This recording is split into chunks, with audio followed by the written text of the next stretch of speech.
ముంతా తుఫాన్ ఓరుగల్లును ముంచేసింది. కాజీపేట, హనుమకొండ, వరంగల్ ప్రాంతాలు పూర్తిగా జలదిగ్బంధమైనటువంటి పరిస్థితి ఉంది. కాజీపేటకి, హనుమకొండకి, వరంగల్కి కనెక్టివిటీ లేనటువంటి పరిస్థితి ఉంది. ఒక్కసారిగా కురిసినటువంటి వర్షంతో, వరదతోటి వందల కాలనీలన్నీ కూడా జల విలయంలో తల్లడిల్లుతున్నటువంటి పరిస్థితి ఉంది. ఇక్కడ మనతో పాటు అంటే ఇక్కడ ఉన్నతాధికారుల ఆదేశాలను అందిపుచ్చుకున్నటువంటి అధికారులు ఇక్కడ ఫ్లడ్ ఫైట్ చేస్తున్నారు. ఈ ఫ్లడ్ ఫైట్ చేసేటువంటి అధికారులతో ఒకసారి మాట్లాడే ప్రయత్నం చేద్దాం. సార్ చెప్పండి, అంటే నిన్న మీరు రామకృష్ణ కాలనీ, రెవెన్యూ కాలనీలో రెస్క్యూ చేశారు. ముంపు ప్రాంతాల్లో ఉన్నటువంటి ప్రజల ప్రాణాలను పరిరక్షించేందుకు ప్రయత్నం చేశారు. వాళ్ళ పరిస్థితి ఎట్లా ఉండే, మీరు ఏ రకంగా రెస్క్యూ చేశారు? నిన్న మనకు వర్షం పడుతుందని ఇమ్మీడియట్గా గవర్నర్ సిపి సార్ ఇమ్మీడియట్గా టెలికాన్ఫరెన్స్ తీసుకున్నారు. అందరికీ ప్రాపర్గా ఇన్స్ట్రక్షన్ చేశారు. ఇమ్మీడియట్గా ఎక్కడున్నా అందరం రోడ్డు మీదకి రావాలి, అవైలబుల్ ఉండాలని చెప్పేసి సార్ చెప్పారు. ఏ చిన్న కాల్ వచ్చినా ఇమ్మీడియట్గా అటెండ్ కావాలని చెప్పారు. అందులో భాగంగా అందరం రోడ్ల మీద ఉన్నాం. దానివల్ల ఎక్కడ చిన్న కాల్ వచ్చినా మేము వచ్చేసినాం. దాదాపు నిన్న ఫస్ట్ అంబేద్కర్ భవన్లో అక్కడ మ్యారేజ్ జరుగుతుందని చెప్పేసి అందులో దాదాపు ఒక 100 మంది చిక్కుకున్నారని చెప్పేసి అనేసరికి ఇమ్మీడియట్గా అక్కడికి వెళ్ళే పరిస్థితి లేకుండే చాలా అన్ని విధాలుగా ట్రై చేసినాం. అయినా కూడా వెళ్ళే పరిస్థితి లేకపోతే ఇమ్మీడియట్గా ఒక 2 ట్రాక్టర్స్ తెప్పించుకొని దాదాపు ఒక 10 టైమ్స్ కొట్టి వాళ్ళని అక్కడ నుంచి మనం ట్రాక్టర్స్ ద్వారా షిఫ్ట్ చేయడం జరిగింది.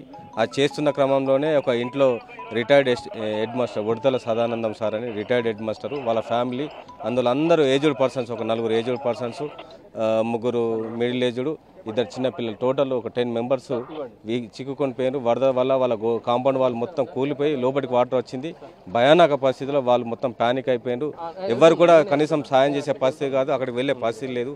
ఆ లొకేషన్ మేము తీసుకోవడానికి ఆల్మోస్ట్ మాకు ½ అన్ అవర్ పట్టింది. ఆ లొకేషన్ చేరుకోవడానికి ఇమ్మీడియట్గా ఆ లొకేషన్ తీసుకొని వాళ్ళను వాళ్ళలో కొంచెం ధైర్యం నింపి మేము వచ్చినాం, మీరు ఏం టెన్షన్ లేదని చెప్పేసి మేము ఒక ట్రాక్టర్ తీసుకొని ట్రాక్టర్ నుంచి వాళ్ళ ఇంటి వరకు ఒక రోప్ వేసుకొని వాళ్ళని జాగ్రత్తగా ఒక్కొక్కలను జాగ్రత్తగా అక్కడ ఉన్న చైర్ సాయంతో ఏజ్డ్ పర్సన్స్ని ఎత్తుకొని మళ్ళీ మనం ట్రాక్టర్లో షిఫ్ట్ చేసి ఆ విధంగా మళ్ళీ వాళ్ళ బంధువుల ఇంటికి వెళ్తామంటే మళ్ళీ వాళ్ళ బంధువుల ఇంటికి తీసుకెళ్ళి వాళ్ళని డ్రాప్ చేసి రావడం జరిగింది. మళ్ళీ అది చేస్తున్న క్రమంలోనే మొత్తం ఎంతమందిని రెస్క్యూ చేశారు సార్, ఎంతమందిని కాపాడారు?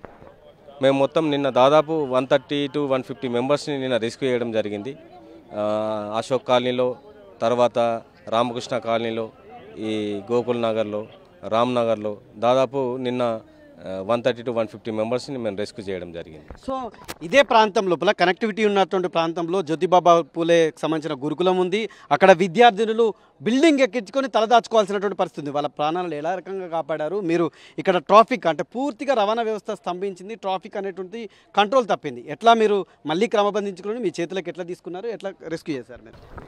అందరికీ నమస్కారం అండి. ఇది వరంగల్ పట్టణ ప్రజలందరికీ మా వరంగల్ పోలీస్ తరపు నుంచి అందరికీ నమస్కారం. మీరు ఏమీ ఆధారపడకండి, ఫ్లడ్ మనం అనుకోని ఫ్లడ్ ఇది, దానివల్ల ఏం లేదు. మన సిపి గారు ఆల్రెడీ మాకు స్పెషల్ ఇన్స్ట్రక్షన్స్ ఇచ్చారు. ఆ ఇన్స్ట్రక్షన్స్ ప్రకారమే మేము మా రాయల ప్రభాకర్ రావు గారు అడిషనల్ డీసీపీ అండ్ సత్యనారాయణ గారు ఏసీబీ గారి సాయంతో స్పెషల్ ఇన్స్ట్రక్షన్స్ ప్రకారం మేము చేసుకున్నాము. దాన్ని కోఆర్డినేట్ చేసుకుంటూనే ఆన్లైన్ డిపార్ట్మెంట్ కోఆర్డినేట్ చేసుకుంటూ ఇక్కడ మనం మెయిన్ ఇప్పుడు మీరు అన్న క్వశ్చన్ పాయింట్కి మెయిన్ ఇక్కడ మనకు Jyotirao Phule junior college and degree college ఉంది. అక్కడ మొత్తం 473 గర్ల్స్ స్టూడెంట్స్ ఉన్నారు. వాళ్ళు జూనియర్ కాలేజ్ అయితేంది, డిగ్రీ కాలేజ్ అయితేంది, 473 పిల్లలు పైనకి ఎక్కి అరిచారు. మార్నింగ్ 7కి మనం కలెక్టర్ గారితో మాట్లాడాము, జీడబ్ల్యూఎంసీ వాళ్ళు కోఆర్డినేషన్ చేసుకున్నాము. అన్ని డిపార్ట్మెంట్ లైన్ డిపార్ట్మెంట్ కోఆర్డినేషన్తో ఎస్డిఆర్ఎఫ్ వాళ్ళు ఉన్నారు ఇక్కడే, ఎస్డిఆర్ఎఫ్ వాళ్ళతో కూడా మేము అందరం కలిసి కోఆర్డినేట్ చేసుకుని బోట్ ద్వారా వాళ్ళని మొత్తం షిఫ్ట్ చేసాము. మొత్తం 473 మంది గర్ల్స్ స్టూడెంట్స్ ఉన్నారు. వాళ్ళందరినీ కూడా 5 బస్సులు 6 బస్సుల్లో మొత్తం మన లైన్ డిపార్ట్మెంట్ కోఆర్డినేషన్తో షిఫ్ట్ చేయడం జరిగింది. సో హాస్టల్ నుంచి అయితే మనకి ఎటువంటిది ఈవెన్ అక్కడ పనిచేసే అటెండర్ని కూడా షిఫ్ట్ చేశాము. అక్కడంతా ఖాళీగా ఉంది. అది కాకుండానే చుట్టుపక్కల ఉన్న కాలనీ నుంచి మొత్తం ఆ కాలనీ అయితేంది, ఇటు మన రహమత్ నగర్ అయితే అది అయితేంది, మొత్తం 62 మంది పిల్లలు, 62 మంది సివిలియన్స్ని కూడా రెస్క్యూ చేయడం. కొంచెం ముస్లిం వాళ్ళు ఉన్నారు, అందులో కాలు ఇరిగిన వాళ్ళు ఉన్నారు, వాళ్ళందరినీ కూడా రెస్క్యూ చేయడం జరిగింది. ఇప్పుడు మనం మీ ప్రజలకు చెప్పేది కూడా ఒకటే, ఇప్పుడు ఏమీ అవసరం లేదండి. ఏమైనా ఎమర్జెన్సీ ఉంటేనే రోడ్ల మీదకి రండి, లేకపోతే ఈ ఒక్కరోజు మీ పని మీరు కామ్గా ఇంట్లోనే ఉండండి.